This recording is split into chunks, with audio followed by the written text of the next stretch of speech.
Let's get started. Welcome to our cybersecurity seminar. Today is my great pleasure to introduce Giancarlo. Giancarlo and I have collaborated for two papers in the past. So he's tenured faculty at CISPA Germany. CISPA is a well-known cybersecurity research center, and his research mainly focused on web security, both at application layer and also the platform layer. And he's very active in serving our community in the PC for helpful conferences and right now he's the using security PC co-chair. Without further ado, let's welcome Giancarlo. Thank you very much. So hi everyone, it's my pleasure being here. I think it's a long time I promised a visit to be here, and finally I think the planets aligned. I was in the SS. I had a PhD defense in Toronto, and I said I'm flying over Columbus. I cannot not stop here, so here I am. It's nice seeing all of you interested in what I will have to tell you today. It's true that my core research is web security, but the world is changing, the way we build application is changing, and there is some indication that maybe wearing goggles or a head-mounted display, it's how we are going to look like on public streets. So if this is the new way we interact with applications, maybe as scientists, we should have a look in this. So we start looking into this general problem, and the talk of today is mostly what's going on with metaverses and how can we deliver security analysis in these systems. For those of you who were alive and conscious in the early 2000s, you know how painful was the web from a threat modeling point of view. And we see that probably we are at the same stage again. But without spoiling the rest, let me quickly mention a few words about me. I guess the main highlights were already shared at the beginning.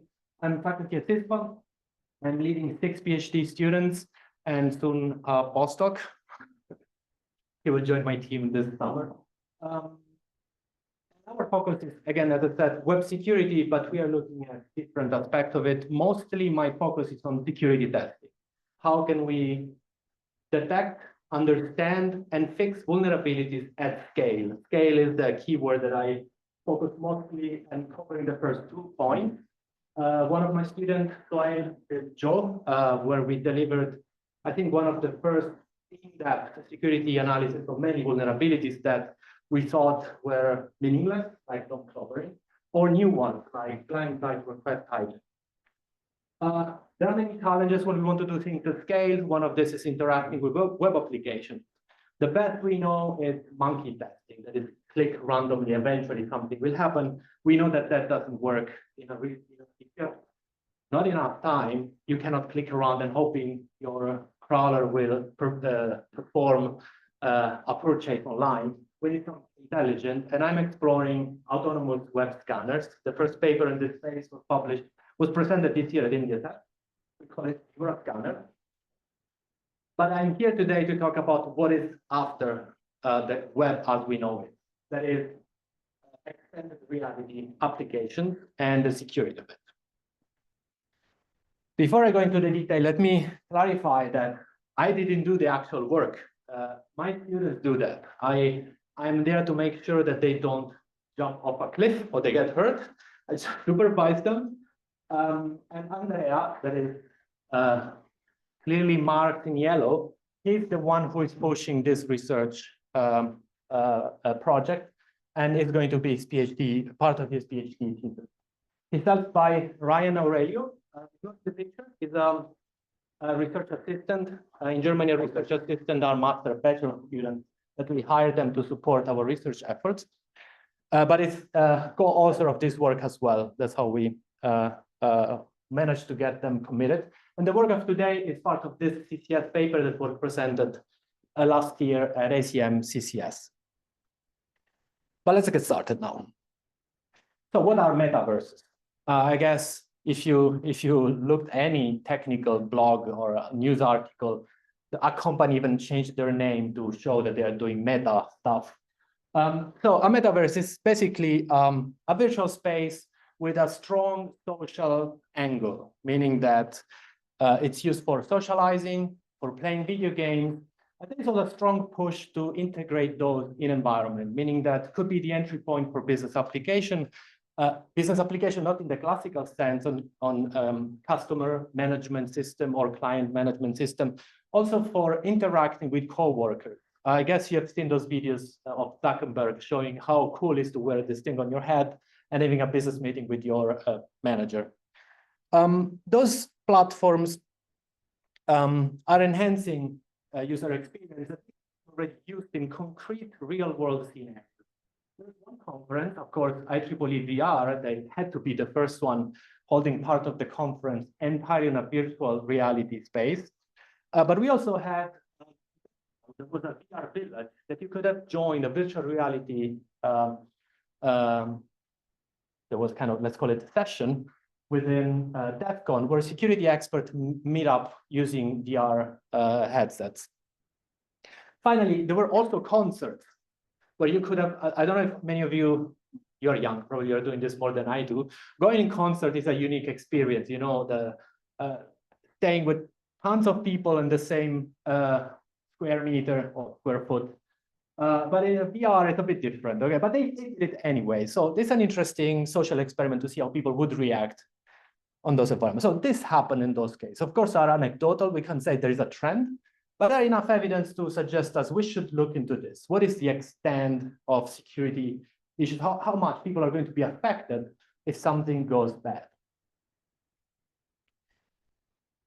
The aspect that we care about is the web metaverse. Now, what is the difference between metaverse and web metaverse? It's just only changing what is the platform, the execution platform of a metaverse.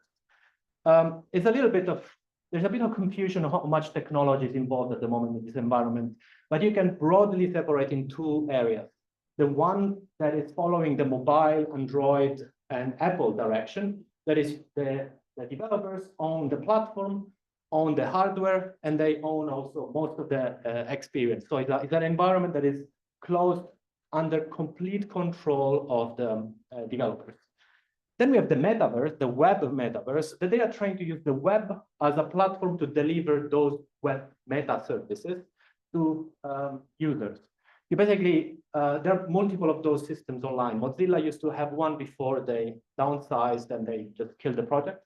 It's called Mozilla Hubs. But literally, you type a URL, you join an existing session, or you create your own session. Then you wear your head-mounted display, and you're inside the experience. Now, since my expertise in web, for me, was much faster working on web. With you, I would like to explore the other one that is more complicated. So what is the technology that empowers this? Now, browsers nowadays are literally the equivalent of operating system for classical applications. They offer a plethora of APIs. Among those, they give you access to, they have an API called WebGL or GPU to get the best out of GPUs for gaming, for 3D rendering and acceleration. There is also WebXR, that is a web API so that you in JavaScript, you can interact with head-mounted displays. You can collect input from the handheld handle. Sorry, the H is hard for Italian. We don't have the H. So if I miss it or I misplace it, allow me. So WebXR is allow developers to interact with this input-output device to collect input or to send output to display. And then there are additional technology that goes above the browsers, including game and 3D engines. Those are libraries, JavaScript libraries that you import in your code like you do with jQuery. I don't know, who of you is familiar with web development? I need only basics. Like, you know what is jQuery? Who doesn't know what is jQuery?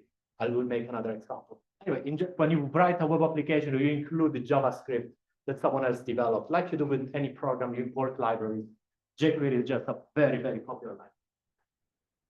So those game and 3D engine are literally, they could be JavaScript, a JavaScript library that is implementing the acceleration that then is using WebGL GPU to draw cube or a square, or even having a 3D physical engine, where basically, you know, in video games, if you throw a ball against another ball, the second ball will move because of the impact. So they model all these elements. You don't have to do it as a developer. You take the library, it does it for you.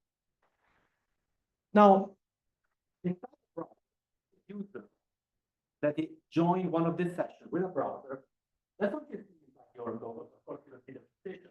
But what I want to capture is that everything that you see displayed in your browser, this is the result of a complicated rendering pipeline that we don't care about, but objects in memory that are modeling elements or in another, a different aspect. Could be the visual representation, the logic position, or the interaction between these objects.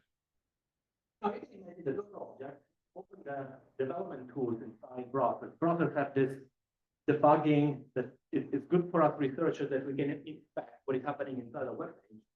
We have access to those objects, representing as a very poorly written JSON.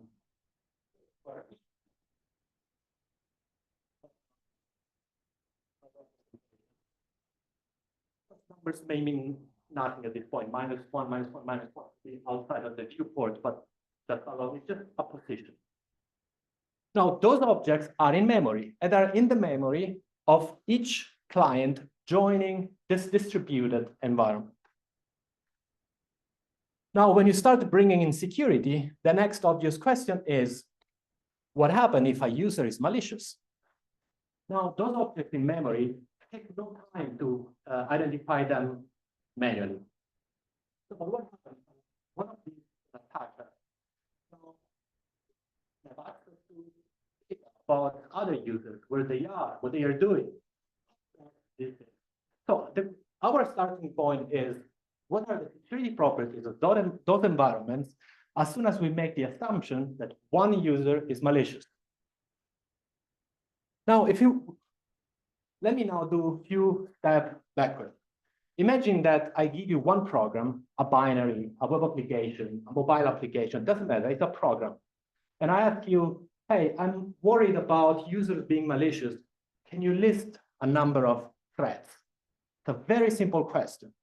And I can tell you that we are all not that good at answering this question, because we don't have a good solution to do threat modeling. Let me anticipate one thing, that threat modeling doesn't matter if you are an academic or you're a professional. It means enumerating threats. We don't have magic boxes that given a program an input list threats. It's inherently a human process. There is some hope LLMs will help us, but LLMs will be as good as the aggregated knowledge that humans have. And we are good when it comes to known programs. For web, for example, who of you is familiar with web may think cross-scripting, that's a threat number one. But because we know it's a threat number one, that's why you would pick it first. But go back 25 years when cross-scripting didn't exist. How can you come up with the concept of cross-scripting or even with SQL injection? So it's a process, takes years. Now, with this environment, we are at this stage. Now, if we want to enumerate threats, what are the options? Now, I'm going to open let's call it a chapter in this presentation that first I want you to familiarize with the challenge of identifying threats on programs. In general, we know two ways to do that. One is unstructured approaches and structured approaches. I'll quickly go through it to make sure that you understand how tricky it is to enumerate threats in programs. And we researchers, we think we know how to do it, but at the end, we know how to convince another researcher that we did it right. But oftentimes, we don't do it in a comprehensive manner. Now, in an unstructured approach, what you do best? Let me remove this.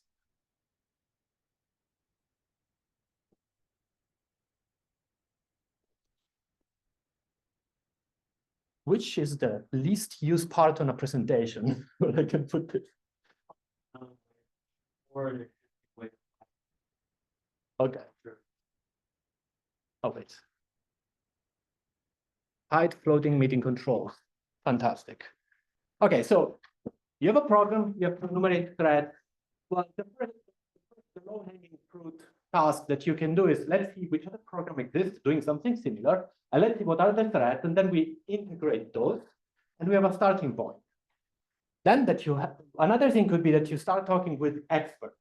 Say, oh, what could be a problem here? It's just a discussion. There's no way to structure such a conversation. You can have it, you can talk with one person, with two persons, three persons. I can't even tell you how many persons you have to talk to have a comprehensive list of threats. There are different strategies that you use. You may see that you already do this. You're already doing this when you think about security. One is scenario analysis. That is, the program is supposed to do X. What could go wrong so that X will not happen? Okay, it's called scenario analysis. We have this way of thinking. Or pre-mortem. You make an assumption. Let's suppose the software failed in this point. Okay, the condition of the failure may be completely fake. The system will never reach that state, but you make this hypothesis. And then you try to walk backward. What would have been the likely cause that this would have happened? There are multiple different strategies.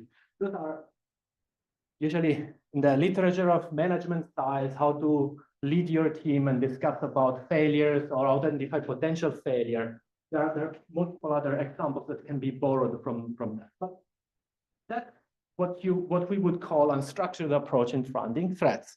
Now, what is the problem of this approach? Any ideas?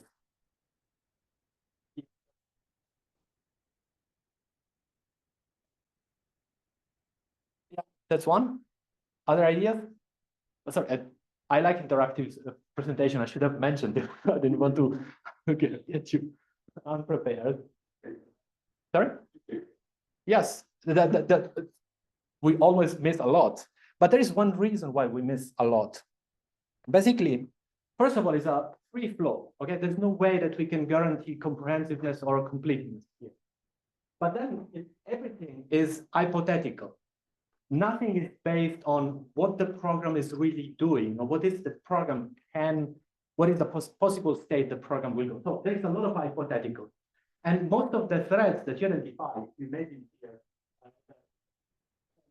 pre-mortem, there's kind of, it's the imagination of the people involved in that meeting that is defining what is the upper bound of where you're going to go. And most of those threats are not real.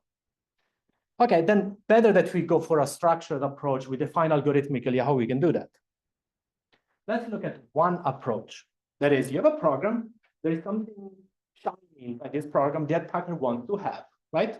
So let's focus on this shiny thing, that is the asset. We have to enumerate assets. Okay, what is the goal that the application is? A database, is special access this program has to, you want to hijack that specific access.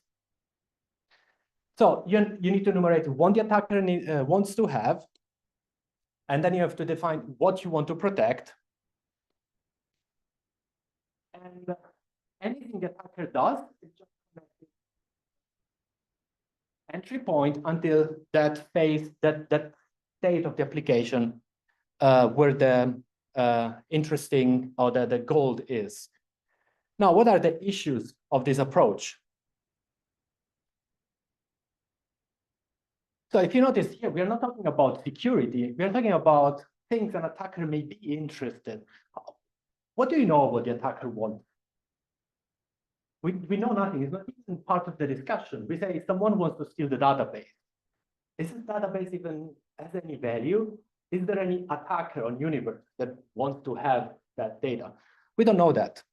So this is, again, the human factor in this conversation is going to play a fundamental role. You will disagree on what is an asset, on the relevance of the asset, or even if there is enough protection around that asset. So you will spend a lot of time just talking, and then the output of those meetings are either unrealistic or based on assumption, the premises that will lead to that attack are completely wrong. Okay, there's no attacker in the picture. Now let's look at the opposite approach. Let's look at the attacker only. That is, you focus on who would attack, who is the person that would attack us. You can think of attacker can be very general. Okay, I assume an attacker that can break cryptography. You know, that these are typical assumptions we do in security protocols, the Dolev-Yao is a typical model that you consider when you want to convince someone that the protocol is robust. Other one could be web attacker. This is an assumption we do in academic research when we work on the web. Basically, you assume that the attacker is a user, and that user can also have a valid web page with a valid certificate on some server out there. Can be also specific. This could be a valid attacker for the grading system in a university, a student that wants to change grades.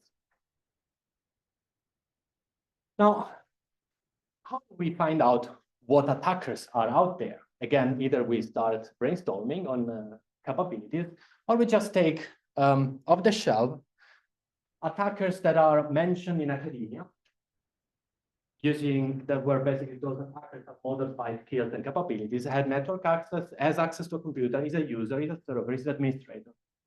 We can use lists provided by organizations like Verizon as a curated list. It's not a list, it's a document every year that releases the status of cybersecurity in the world. And they list attackers by position. Is inside the organization, is an insider threat, is outside of the organization. If it's outside of the organization, it's governmental, is there are a bunch of other categories.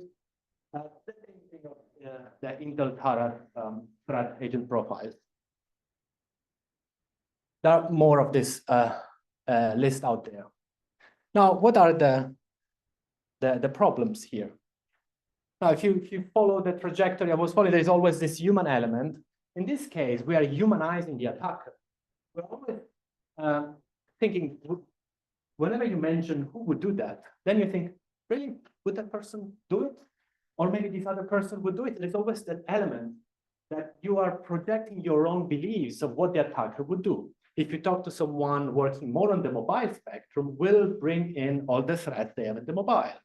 Web will bring their own threats. If I present my work to someone doing formal model, we think, Dolev-Yao has broken your system. Of course, they have super strong attackers. So humanizing attackers is a problem. Seems like we're doomed at this point, right? If you see those way of thinking about threats is what we have been doing. In a way or in another, we are mixing both of these elements. The thing that nobody knows, or at least those who haven't spent time or attend a lecture on threat modeling, the third approach that I'm going to present is my favorite, and I think is the best possible way to move forward whenever you will be asked, find vulnerabilities on a program. That is the software-centric approach. You don't talk about what asset needs to be protected. You don't talk about who would be attacking, but you look at the program. How can I get this program to misbehave? Once you have a misbehavior, then you assess what is the damage of this misbehavior. Of course, it's not as easy as it sounds. We don't want to read millions of lines of code. So there is a structured approach that basically more complicated than the 3 steps. Those slides are a summary of a lecture that I have on threat modeling. So this 3 steps is 4 lectures. So I'm just giving you the executive summary here. So the idea would be you start from the artifacts available to you. You have the source code, use it. You have documentation, do it. You interview developers, use this information too. Then build a model that gives you is going to either interfere or leverage. This model usually that's very key element. The storage as a data flow, as a process, as a user. There's nothing else. If you can model any program with these 4 elements, the data flow is the main element of this model, explaining how to build up a database, how a process is taking information from a database and collecting input from a user. Data flows is what an attacker looks at. Once you have those, you have a model with these 4 elements. For this element, you start thinking, how can an attacker using this element violate authentication, confidentiality, integrity, availability? If you do this for each element, for each property, stride. Have you ever heard of the word stride? It's a threat modeling strategy. Each letter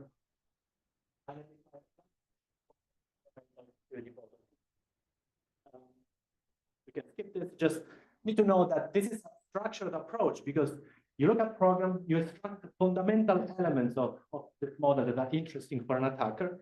And then for each of these elements that you extracted, you start enumerating possible security violation. And for each violation, you will come up with a concrete attack. This is a way to remove human bias from the process so that you try to be as complete as possible, avoiding to leave parts of the application uncovered.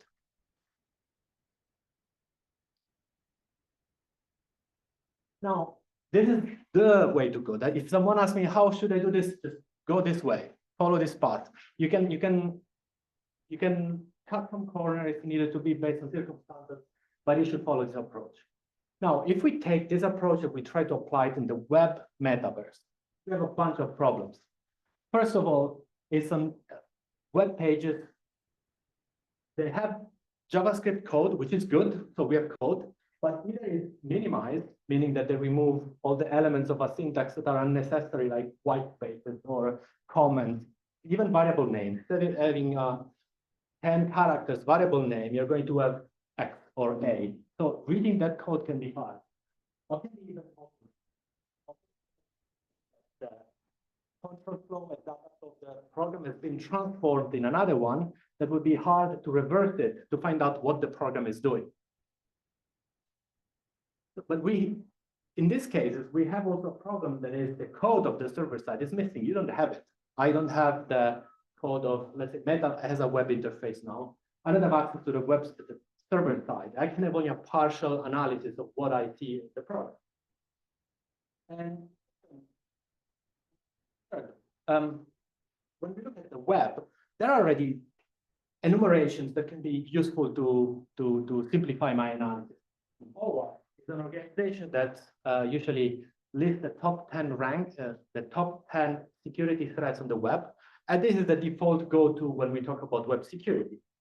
But in this case, we have SQL injection, cross-site request forgery, XSS. Those are the typical web vulnerabilities. Of course, web metaverse may suffer from these vulnerabilities, but there's nothing we can do about this. We are interested on what is happening inside metaverse. So those vulnerabilities do not apply for our goal. Our goal is mostly on the logic spectrum, what the application will allow to do to an attacker having access to those objects. So we cannot follow. This means we are on square one. We have to redesign a threat modeling approach, ideally that's software-centric, for the web metaverse.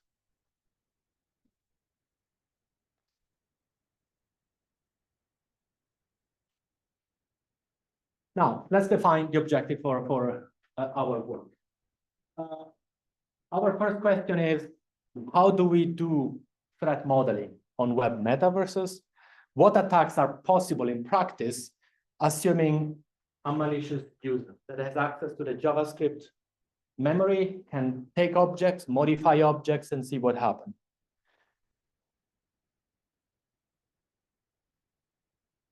So in this paper, the paper that I'm presenting as part of this presentation, since it is software-centric, we cannot start an analysis without a program to test. It's not an hypothetical thinking. Let's assume the metaverse works this way. What are the attacks? No, we need to have a look at the concrete programs. So we have to find platforms that make sense in this context. So we have an extensive survey trying to enumerate popular and relevant web metaverses. We cannot share the name because they didn't agree to fix the vulnerabilities yet. So we said we cannot share the name. But there are 3 popular ones, very popular ones. And what the programs are doing without having access to the code. So even if it's software-centric, we are inspired by a software-centric model. We cannot use it. We don't have code. We don't have documentation. We have nothing. But if you join the system, I can see what they do, what are the entities that are involved. I can find out what are the core elements at modeling level. I don't know if those are mirrored one-to-one into code, into their own diagrams, but I can have a good guess of what's going on. So what we did is that we did a big table where we have the user, right? Then we have some attribute. It's an avatar. There's an object representing the user. We have We may have also other objects that owns to an entity. General objects. You may have objects you can interact with. You can be very specific, like a button that you can push. We have general objects. The button can be toggle on off. You can imagine what could be the state. And then we can track what are the objects that are in memory. What we don't know is that object mirrors any of the attributes. So we need to solve that problem too. And once we found those objects, the obvious question is which one I can read, which one I can write. Right? Will give us the building block. If you imagine, hypothetically, that we have, I can read this, I can write this. Okay. These are the building blocks that you can use to describe an attack. I will show a couple of examples later. That is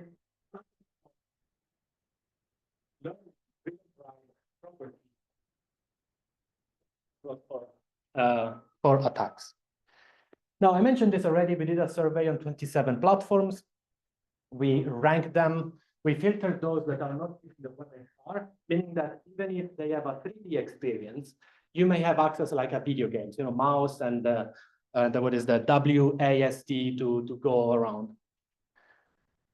So those that don't have WebXR, we filtered the 27 are after filtering. And then we rank them by popularity and relevance. Calculating popularity of a website is incredibly difficult. If you go on a known ranking like Alexa or Crux is the Chromium user experience using Chrome telemetry data to find out which domain is popular or not, that's super hard because you're looking at a domain that is small, that the traffic going to those domains is small compared to the one that Meta, Facebook, and Google handle every day. So those domains are down in the list of this ranking. So this is not useful. What we did instead, we looked at domain information. We went on Steam. Who of you is playing on Steam? Don't be shy. Your supervisor is not going to fire you if you do it. I have Steam. I play on video games. So let's play. So we went on Steam. Steam has Steam VR, which is a subset of applications that are meant for VR experience. And we look at the ranking. Those information are shared in terms of how many active users every day. So we monitor this data for a couple of weeks to find out which application is actually popular or not. We aggregated all this data and we picked the top 3. The paper actually showed this ranking, and the top 3 are anonymized. The other ones are not anonymized. So probably the anonymity set is very small if you reproduce our experiments. So starting from this application, I had 2 students that if you pass by our lab, you thought, are you doing any work? Because the picture in front of you was 2 desks, 2 students with the VR goggles, screaming and moving around. You think, they're even doing anything. Yeah, they were running experiments, okay? They were trying to understand how those environments work, extracting attributes, properties, and we identified in total 4 entities: user, object, environment, and instance. The instance, you have to imagine those web environments you join is not that it's like Facebook, that there's only one Facebook. You don't have parallel Facebooks. You have to imagine that whenever you join, you can create your own room by creating an instance of an existing one. You can have the office experience or the visiting the zoo experience. You create that instance. It's like with Zoom, when you create one room, you share the link with your friends who will meet up in there. So that's it. A few offer this concept of instance, others don't. They have a single universal instance where everyone is joining. I'm not going to list all of them. There's even audio, video, recording capabilities. Pretty long, this list. You can have a look at our paper for more information. Now, our objective is now we have entities, we have attributes, which object in memory a malicious user can interact with, and how do we link those attributes to objects. Now, here we had to do a bit of automation, and we come up with it's an extension that we built for browsers that allow us, first of all, to identify objects that are relevant in memory. it's hard to say what is relevant. If you take a snapshot of a process, what is relevant, what is irrelevant? If you don't know what you are, what is the initial test you're doing, it's hard to determine what is the having a causality link between I am moving this avatar inside the environment. Those are the objects that are changing. So what we thought to do was to take multiple snapshots of the object memory and then see how those snapshots changes as soon as we do something inside the environment. And this doing something is an action we control. We want to understand what are the attributes of a user. Then we place one user in the room, that is the attacker, another user joined, that is the victim, and then we moved one step forward the victim and took multiple snapshots before and after the action. There's always this before and after, before and after. We thought one before and after diff between two snapshots was sufficient, but there is so much noise happening in the memory layout because there are concurrent processes. There is always a function rendering something, or there are animations that you don't control, like birds flying over your head and stuff like that. So what we did, so we place an object, a user, we move it, and we identify between the two. Did not change. Get rid of them. Then we do another one, and we know we reduce the set of objects that are causally connected to what we're doing until you narrow down this to we hoped was a small number. At the end, we were still in the order of hundreds of thousands of objects. I'll explain you in a minute later on how we even narrow down this. If you want to use the tool, the extension is available. That's the QR code will bring you to the GitHub page. If you're interested, I will share also the slide later, so you don't have to take a picture now. But let me say a few words how we managed to narrow down. We did diff between the screenshots between snapshots of the memory, and once we had let's say 100 objects related to a user movement, what we did was a type analysis, data type analysis. For example, we made assumptions about what would be the expected data type associated with that entity. I just didn't mention it as part of our model. A position usually is 3 elements, X, Y, Z. Or it could be, I know that there is a different way to represent position in 3D environment that is not on, it's not Cartesian point, but it's like angle, it's a more vectorial, it's more complicated, but still a different way. It's still 3-dimensional data. And then basically we start discarding objects that don't match that signature until we had a handful of them that can be processed by hand. And one PhD student and research assistant was sufficient number of researchers to go through this data by hand. Now, let's say that now we identified all the objects, right? Find out whether we can read those objects. It's pretty straightforward. If you can already find it by inspecting the memory, you can read that data value. The only challenge we had to solve is that can we re-identify this object if we reload the page? We find out it's pretty stable, the position of this object inside the JavaScript memory. Now, I'm using the word memory, but in reality, in JavaScript, we talk about the global object. It's one variable, and all variables are nested inside this global object. So you have window dot something dot something dot. So when I say the position, I don't refer to the address in memory, but the position in this variable, let's call it variable path that lead to an object. So this is pretty stable. So this wasn't a big, we thought was a challenge, but at the end it was not. The challenge was on checking whether we can write those objects. That requires some additional thinking. So what are the tests for readability? Well, the first one is we take the object, we modify it.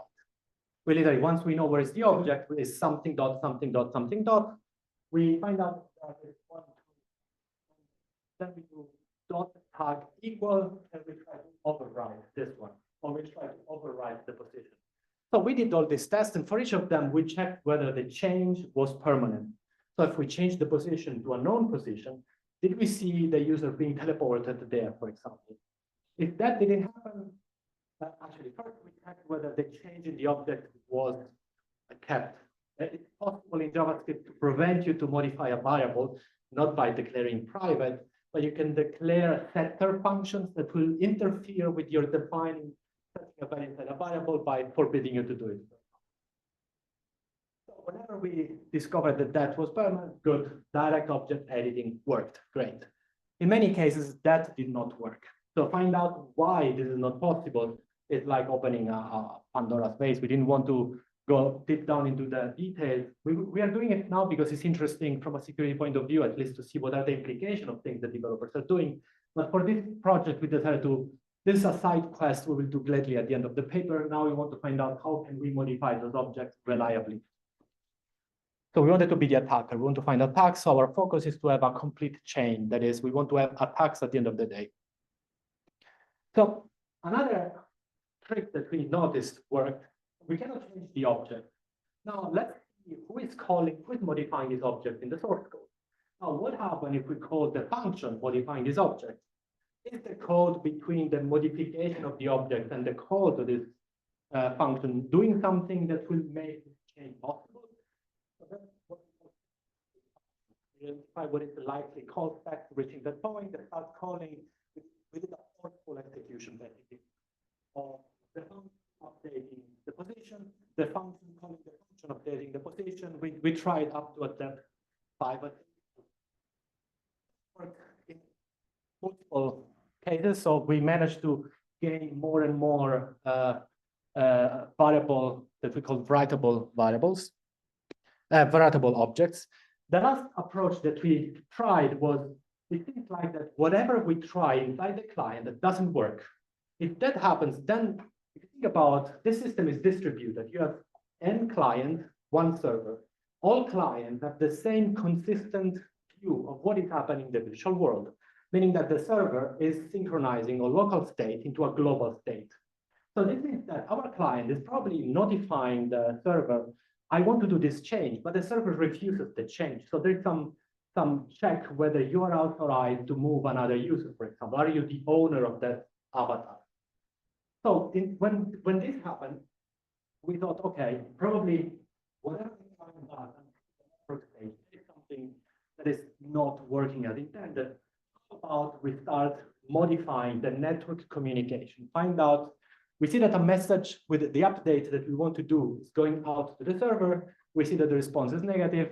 What else can we tweak in the network request? Sometimes it was just dropping a value or changing that value to another value.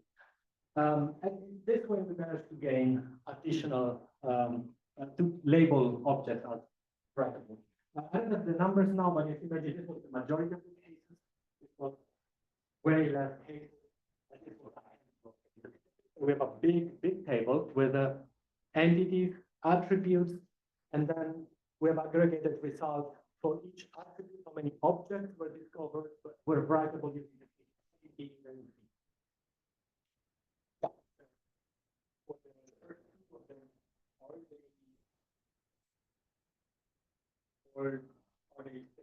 They are distributed because we noticed all tests were done with 2 accounts. So we confirmed it with another account that the change was intended global.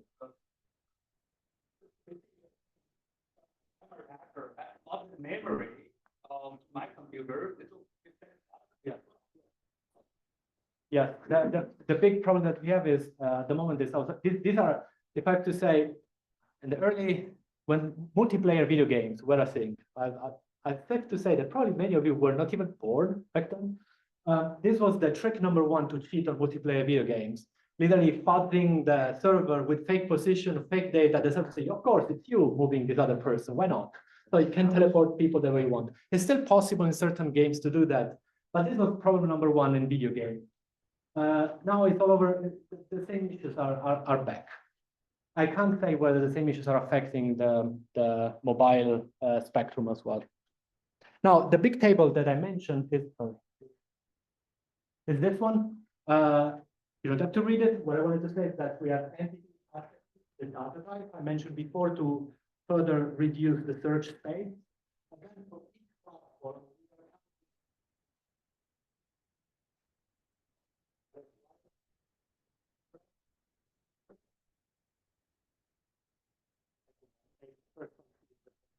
we have this overview that you can precisely find out what happened when and what was our conclusion. More on our beautiful paper. Now, we are at this point where we have, for each platform, we have a handful of variables distributed by entities, objects, and theme. And we know which one is we can write and which one we can read. Now, what do we do with this? It's like someone entered our office with a bag of Lego that now build a castle, basically. Now it's part of our imagination now to start thinking what attacks we can do. Now, we didn't follow that stride approach that I mentioned before. That is, for each of these entities, we try to read, write. What we thought is that we can spend months, years enumerating all sorts of attacks, but we start ruling out attacks that are considered by the academic standard uninteresting. And what we did instead, we went on the academic literature and we thought, what are the attacks that are considered interesting? Attacks not in terms of individual action an attacker has to perform to reach that goal, but what is that keep researcher worried about the system? So privacy is the main thing. That was our focus, to find out how much can we learn about other users in those environments, or how much we can even interfere with other users in those environments. So what we did, we using our table, we made two copies of it. One is what the attacker controls, and what the victim also not controls, not in an active way, but those are attributes related to a user. And we identify every single time we took one of these attributes as an objective. So we managed to create 8 successful attacks. I'm going to show you a few examples on how we put all these write and read objects together. Let's start from this one. Now, we call it surveillance.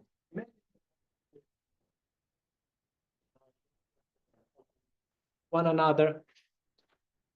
And we know that these two attributes are amongst the ones that are writable, meaning that the position of themselves, of course, this is expected by design, and the camera position too. What we didn't know is that you would expect, so the camera position of the attacker is literally your eyes, what you see.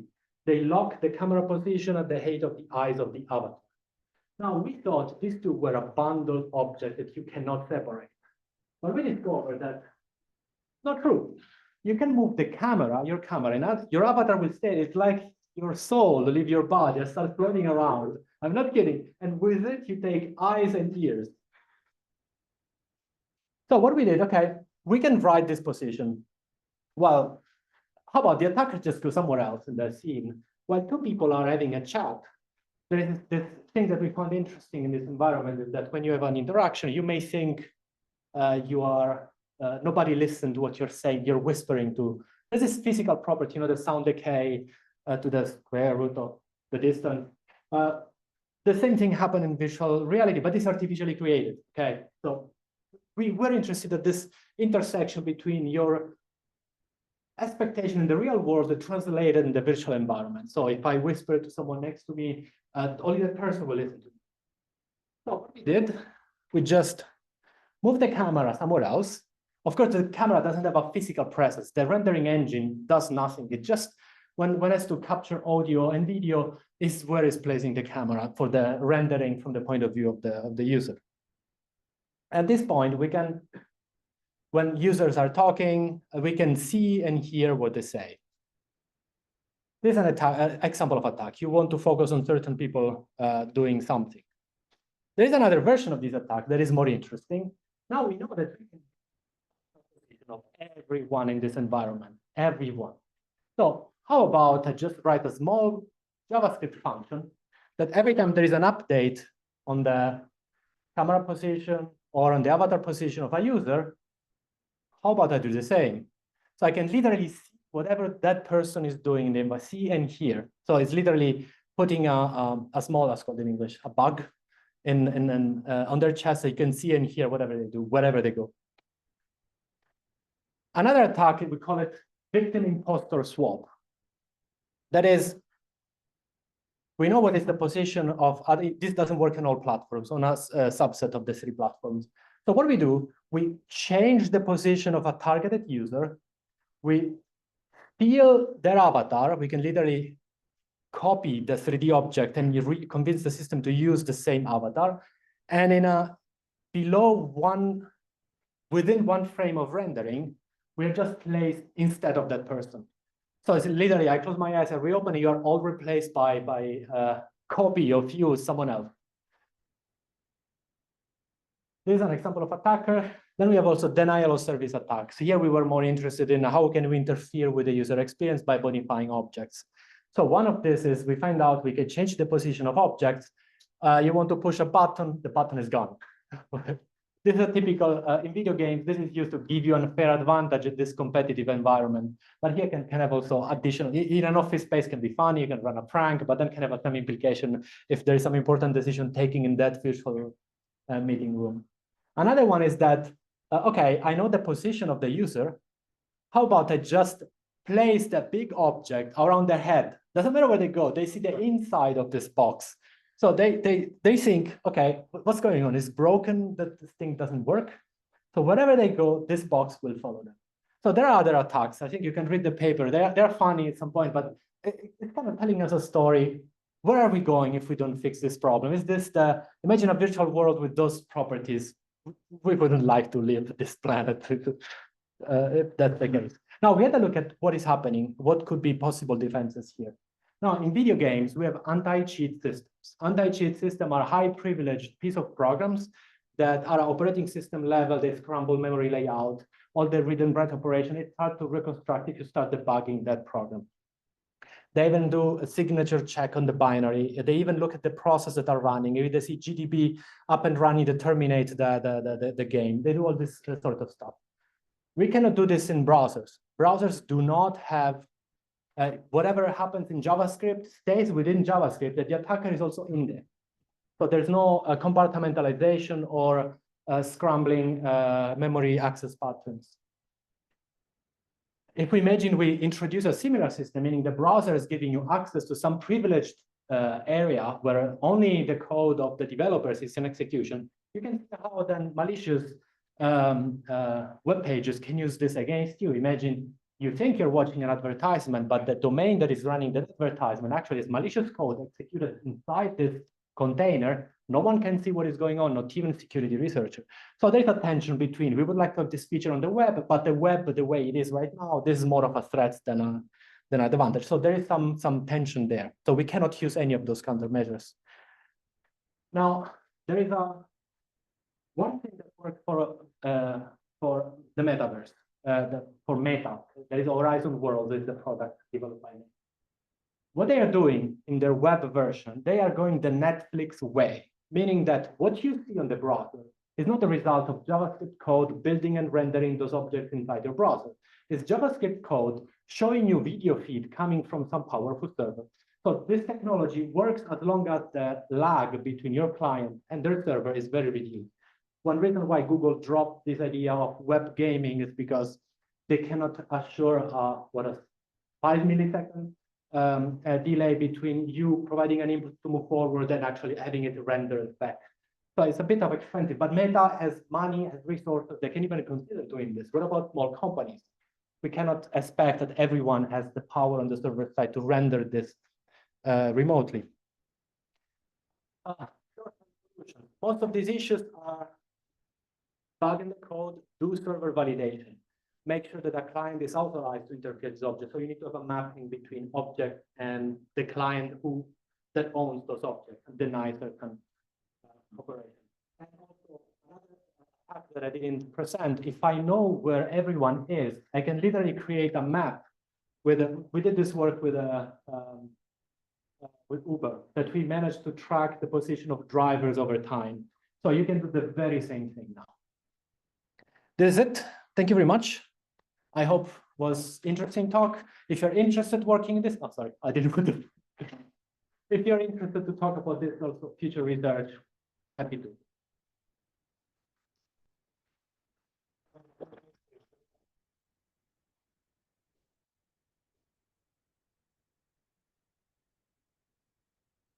Yep.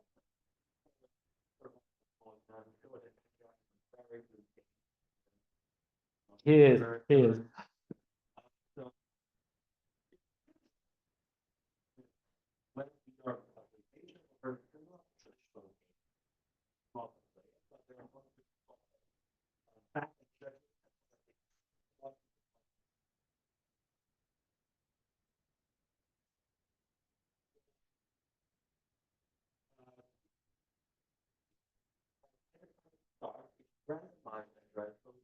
control the data point the data structure before time? It could be. We have seen already this sort of cat and mouse game somewhere else at blockers. You block something, and then the owner of the web page changed the ID you're using to identify the page. But then another user find out how to do it, update on the easy list, and then again you block that. It's a cat and mouse game. It's not a final solution. Also in video games, it's still a cat and mouse game. They can guarantee. I think I've heard this from a game developer. A company selling anti-cheat solutions, they give you a time window. They don't give you a perfect solution. They tell you, for the next months, I will guarantee you that nobody will manage to cheat. And they don't use only technical means, they also use financial means by buying the cheat from whatever developer come up with. So randomizing could work, but we're still cat and mouse game. Yeah, there's also a shift of motivation. Gaming is a game player who has motivation. You cannot compare them to state-sponsored attackers. If we know that there are important meetings happening in these environments, the motivations to get in are so superior that this month that the video game defense company provides can be reduced to just one day, considering the resources in money and also the human resources that they have access to. Yeah.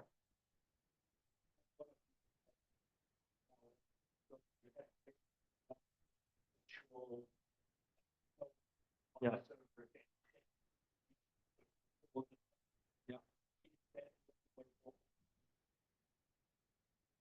So we like distributed systems because we agree, I don't have to do everything. Why don't you take care of rendering stuff? And so there is this trade-off that needs to be done. I know in video games that the need to know property that I mentioned before is implemented in this way. They have to balance performances and fighting anti-cheating, which means objects that are behind you are not even in your memory layout. It's a decision of the client to drop them, but also the server to don't give you updates anymore. So what they do is that they find out they know what is the visual angle, and then they calculate a buffer around it. And this buffer is sufficient, is taking into account network latency. So if you turn immediately left, those objects are rendered, but the time you do a fast turn left, you can load and render the other object. But while the objects on your right start being released from memory. So they do this thing. But again, we are talking about big organization. The video game industry it's very big. They have resources to have multiple servers, they can do that. There is a little bit of commoditization of VR environments. The organization behind those, most of the companies that we tested, they are not big companies. It's not Ubisoft behind it or Electronic Arts. So we have far smaller companies. And we need to have solutions that are technical at this point. We cannot rely on having a lot of resources is how we are going to fix it. But you could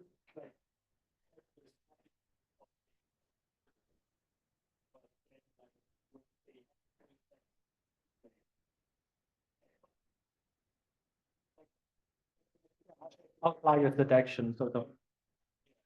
Yeah, could be.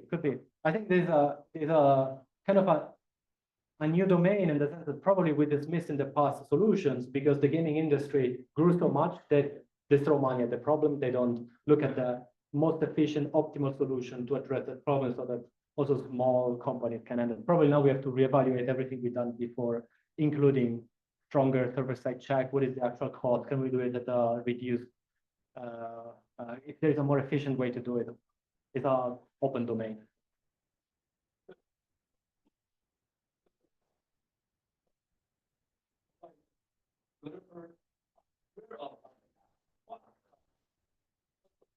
So my disclosure that we notified as vulnerabilities, the way they ignored us reminded me the web of 20 years ago when we say, hey, you have a problem. Sure, yeah, whatever. As long as I don't lose money, I don't care. Then over time, we noticed that one breach can sink your share on the Nasdaq for a few days, so it hurts. So there is a different culture. So when you report a vulnerability, they tell you, thank you. Do you want also some money? It has changed. but the way they are reacting feels like we are back to the days when they don't care. So I can't say if it's awareness, they know that this is a security issue. I'm expecting they know. I think that it's not very interested at the moment to fix them. Looking at the technical part, one is obvious server-side check. Instead of when you send a message to the server, usually you include the two things or three things: the ID of the user, not that is let's call it, it's an identifier that identifies you after login, the ID of the client, and the action you want to do, update my position or update this object. They don't check whether that object belongs to that user in that session. So you could change things that don't belong to you or don't belong to your session. So probably this is a simple check on the server side. The one that is more problematic, as I said, is the implementation of the need to know. Each client should be able to see whatever is needed at that moment from that angle, what you're looking at. You don't need to know that someone beyond the rendering horizon is present. So you usually have access to all data points inside the environment. This is connected to how do we implement it. At the moment, offloading to the client is the way for those organizations. This is my speculation. Okay? It's the only way they have to reduce the workload of the server, moving it from the client, but this increased tension. When you look at big companies like Meta, they do everything on that. Both client and server are running on the server. They just give you there was this thin client concept 20 years ago, that the client is only sending events, press events, and then it's just displayed some raw bitmap that they have to show on screen. So it seems like they are going to this, but you need to know, I think it's the hard to solve at the moment problem. I'm expecting the other server-side validation issues. Without having access to the server, it's hard to say. I can only determine this in a black box.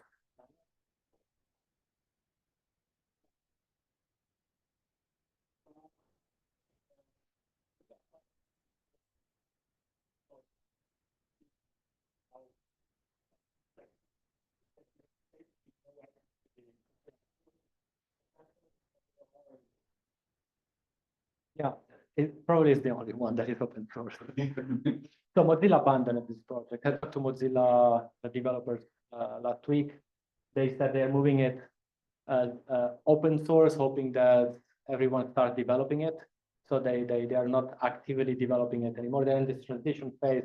I don't know what is going to happen to that project. We can have a look at that code. The point is that I don't know if this is going, if I don't have evidence that this is going to survive this transition, it's going to be efforts that are going to be wasted. That's at least my budget projects. If definitely this continues, that there is Mozilla Hub survives, the community turn it into, I don't know, WordPress or something like that, that is powering many environments, then definitely. But at the moment, I doubt. It's on a steep decline at the moment. So. No, Mozilla Hubs. Okay, Mozilla is trying to survive at the moment. All right. Thank you very much.